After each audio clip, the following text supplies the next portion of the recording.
Estela Balardim, ausente. Vereador Camilles, com a palavra. Senhora presidente, colegas vereadores, eu gostaria de...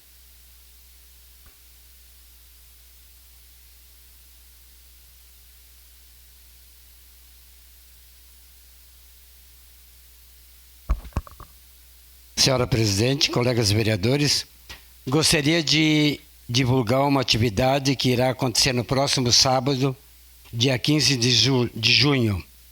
Caxias respeita o autista, adesivaço da gentileza. Serão distribuídos adesivos com a mensagem: seja gentil, não buzine, pessoa com autismo a bordo. Será na Praça Dante Alighieri, em frente à Catedral, das 9 às 12 horas.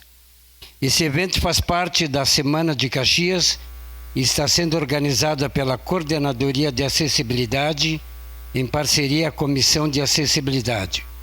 Peço aos colegas que divulguem e ajudem nessa atividade, pois precisamos de mais empatia e respeito ao trânsito. Em caso de chuva, essa atividade será no próximo sábado, dia 22.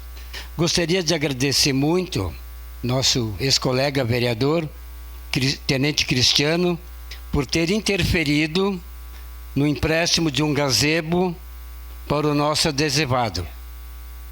Cristiano, muito obrigado.